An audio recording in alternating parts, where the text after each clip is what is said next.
ऐसा लग रहा है जैसे सूरज गर्मी का बटन दबाकर खुद छुट्टी पर चला गया है। इतनी गर्मी आज तक नहीं पड़ी जैसी अब पड़ रही है। ठंडकपुर नहीं, गरमपुर नाम होना चाहिए हमारे गांव का। यहाँ तो रोटी बिना चूल्हे के भी सिक जाए। अरे चंदा की माँ, मोहन नहीं आया अभी तक? हाँ, पता नहीं 4-5 दिन का बोल कर गया था, आज 8 दिन हो गए। पता नहीं साहूकार कितनी मजदूरी करवा रहा है। इतनी गर्मी पड़ रही है, न जाने ठीक से कुछ खा पी भी रहा होगा या नहीं। गर्मी की वजह से ठंडकपुर गांव में सभी परेशान थे। जानकी का परिवार गरीब था। मोहन मजदूरी का काम करता था। उसी सिलसिले में वो पिछले 8 दिन से ढोलकपुर गांव के साहूकार के पास काम कर रहा था। वहीं बूढ़े मजदूर से मोहन की बातचीत शुरू हो गई। बूढ़े मजदूर की एक दिन तबीयत खराब थी। मोहन ने अपने साथ साथ उस मजदूर का भी काम कर दिया। ये देखकर मजदूर की आंखों में आंसू आ गए। अगले कुछ दिनों तक मोहन दीनू नाम के उस मजदूर के हिस्से का काम करता रहा। मोहन बेटा, तुमने इतने दिनों तक मेरी मदद की, मेरा सहारा बने। अगर मैं कुछ कहूँ तो बुरा तो नहीं मानोगे? नहीं चाचा, बोलिए। आप उम्र में बड़े हैं, मैं आपके बेटे की तरह हूँ। अक्सर बोलिए। मोहन बेटा, मेरी उम्र हो चली है। मुझे अपनी बेटी कुसुम की बहुत चिंता होती है। अगर मुझे कुछ हो गया तो मेरे बाद न जाने मेरी बेटी का क्या हो। मोहन बेटा, मेरी कुसुम को पिछले कुछ दिनों से तुम भी देख रहे हो। तुम जानते हो वो समझदार है, सारा घर संभालती है। अगर तुम उससे शादी कर सको, मतलब मैं जोर नहीं दे रहा, बस तुम अपने से लगे तो मन की बात कह दी। चाचा, मैं जानता हूँ कुसुम बहुत अच्छी है, पर एक बार मैं घर में बात कर लूं, फिर आपको बताता हूँ। मैं जाते ही कुसुम के बारे में घर में बात करूंगा। मोहन जी, ये रास्ते के लिए कुछ रोटियां और चटनी बांध दी है, आप खा लेना। मोहन ने मुस्कुराते हुए कुसुम के हाथ से रोटी की पोटली पकड़ी और वापस घर के लिए निकल गया। घर जाकर उसने कुसुम के बारे में बात की। अरे बेटा, आजकल बिना जाने पहचाने ब्याह करना गलत है। धोखेबाज लड़कियां मिल रही हैं और हम दीनू और उसकी बेटी को जानते ही कितना है। माँ, कुसुम अच्छी लड़की है, मैं कुछ ही दिनों में समझ गया। वो लोग बहुत सीधे हैं। एक बार मिलाते हैं, देखने में बुराई ही क्या है। और कौन सा हम ज्यादा पैसे वाले हैं जो बड़े घर की बेटी का सपना देखें। लड़की अच्छी हो तो किसी भी घर को स्वर्ग बना देती है। क्या पता कुसुम भी इस घर के लिए लक्ष्मी बनकर आए। मोहन के कहने पर उसके परिवार वालों ने कुसुम को देखा। कुसुम के पिता ने अपने सामर्थ्य से उनकी खातिरदारी की। कुसुम देखने में ऐसी सुंदर थी मानो कीचड़ में कमल। देखते ही कुसुम सबको पसंद आ गई। कुछ दिनों बाद बहुत ही साधारण तरीके से मोहन और कुसुम की शादी हो गई। भयंकर गर्मी पड़ रही थी। घर में एक ही पंखा था। अब मोहन की शादी हुई तो जिस कमरे में पंखा था वो जानकी ने मोहन और बहू को दे दिया। खुद वो पति और बेटी के साथ आंगन में सोने लगी। अब बेटी चंदा को रात में बहुत गर्मी लगती। माँ, बहुत गर्मी लग रही है, हवा भी मानो हवा लेने गई है। पंखा कौन सा सही है, वो भी इतना बूढ़ा हो चुका है कि हिलता भी है तो जैसे गिनती करके हवा देता। उसी के नीचे बहू कुसुम और मोहन सोते हैं। पसीने तो ऐसे बह रहे जैसे ज्वालामुखी का झरना। माँ, गर्मी तो सहन ही नहीं हो रही। जाकर नहा ले, ठंडक पड़ जाएगी। पानी आग उबल रहा होगा जानकी, रहने दो। सुबह ठंडा पानी कुएं का लाकर दे दूंगा, तब नहा लेगी। कुसुम कमरे में से सब कुछ सुन रही थी। मोहन तो दिन का थका हुआ था तो गर्मी में भी गहरी नींद में सो गया, पर कुसुम को गर्मी में नींद नहीं आ रही थी। अगली सुबह सब लोग अपना अपना काम कर रहे थे, तभी कुसुम सास से बोली, माँ जी, मैं जरा बाजार हुआ। इतनी गर्मी और धूप में बाजार जाने की क्या जरूरत आ गई बहू? बस कुछ जरूरी सामान लाना था। अच्छा हो आओ, चंदा को भी साथ लेती जाओ। माँ, मेरे से नहीं जाया जाएगा इतनी गर्मी में। भाभी, मैं आपके कमरे में सो रही हूँ, वैसे ही रात भर नींद नहीं आती। अब मेरी हिम्मत नहीं हो रही कहीं जाने की। कोई बात नहीं, मैं हो आऊंगी। पता नहीं क्या जरूरी सामान खरीदना है जो इतनी धूप में जाने की जरूरत पड़ गई। कुसुम ने शायद कुछ सोच रखा था, तभी वो इतनी धूप में बाजार गई। कुसुम सीधा एक ड्रम की दुकान पर गई और वहाँ से नीला ड्रम खरीदने लगी। भैया, नीला ड्रम होगा? बहन जी, नीला ड्रम नहीं, हमने तो नीला ड्रम रखना ही बंद कर दिया है। आजकल नीला ड्रम नाम सुनते ही सबकी हवा टाइट हो जाती है। पर आपको किस लिए चाहिए नीला ड्रम? बस कुछ जरूरी काम था। वैसे और कोई रखता हो? यहाँ पिछली गली में एक दुकान है, वहाँ पूछ लो। वैसे पूरे गांव में नीला ड्रम रखना बंद कर दिया है सबने। हाँ तो जनाब, बाजार में बहू कुसुम ड्रम खरीद रही थी और बाजार की सबसे तेज रडार यानी पड़ोसन की नजर उस पर पड़ गई। पड़ोसन का स्कैनर चालू हो गया और फिर वो धूल उड़ाती सीधी जानकी के घर पहुंची। जानकी, अरे ओ जानकी, जल्दी दरवाजा खोल, बड़ी खबर लाई हूँ, बड़ी खबर। अरे मुन्नी, क्या हुआ? कहीं गांव में फिर से साहूकार की भैंस तो नहीं भाग गई? पहले सांस तो लेने दे और सुन, कोई है तो नहीं? नहीं, घर में कोई नहीं है। चंदा बहू के कमरे में सो रही है और बहू बाजार गई है कुछ जरूरी सामान खरीदने। वही तो, जरूरी तो होगा ही, तब भी सोचो कुछ गड़बड़ है। अरे तुम्हारी बहू को मैंने बाजार में देखा है नीला ड्रम खरीदते हुए। बोली भैया नीला ड्रम ही लूंगी तुम पे, नहीं तो कहीं और से ले लूंगी। दुकानदार भी घबरा गया, बोला बहन जी आजकल नीला ड्रम तो बिकना ही बंद हो गया है। क्या बहू नीला ड्रम खरीदने गई थी? पर नीले ड्रम की उसे क्या जरूरत पड़ गई? हो सकता है बर्फ भरने के लिए खरीदने गई हो। उसके हाव भाव देखकर तो लग रहा था कि वो तुम सबको ठंडा करने के लिए वो नीला ड्रम खरीद रही है। कैसी बातें करती हो कमला, कुछ भी बोले जा रही हो। तभी कुसुम नीला ड्रम लेकर आ गई। सास और पड़ोसन को तो सांप सूंघ गया। जानकी मैं चलती हूँ, फिर आऊंगी। हाँ, पड़ोसन पतली गली से निकल ली, पर जानकी का शरीर तो भरी गर्मी में बर्फ की तरह ठंडा पड़ गया। माँ क्या हुआ? तुम इतनी घबराई हुई क्यों हो?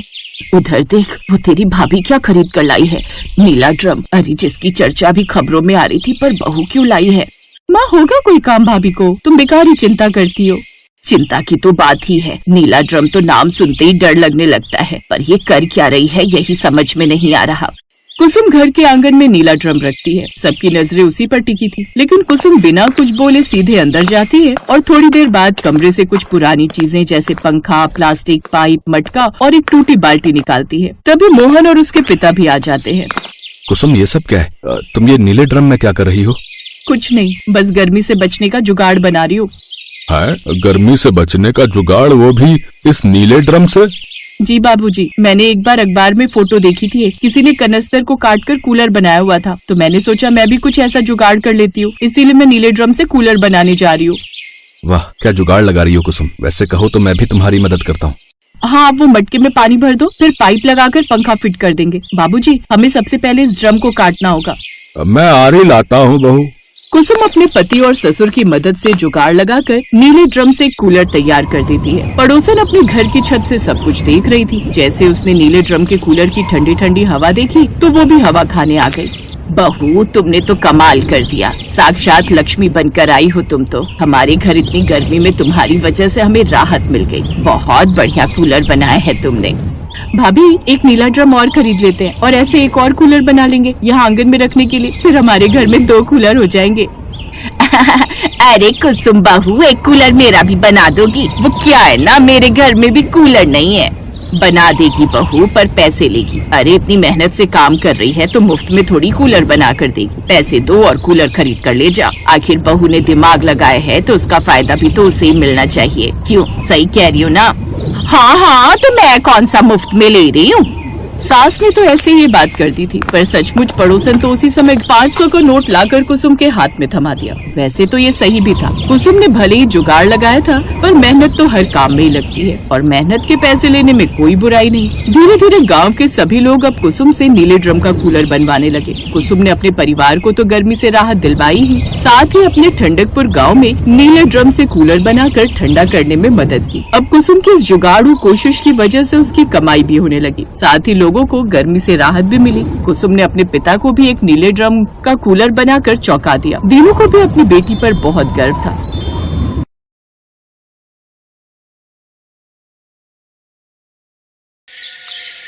शिवानी, बस अब बहुत हो गया। अब मैं तुम्हारी एक नहीं सुनूंगा। इससे बेहतर रिश्ता फिर नहीं मिलेगा। और तुम एक बार लड़के से मिल तो लो, अगर पसंद ना आए तो हम जिद नहीं करेंगे।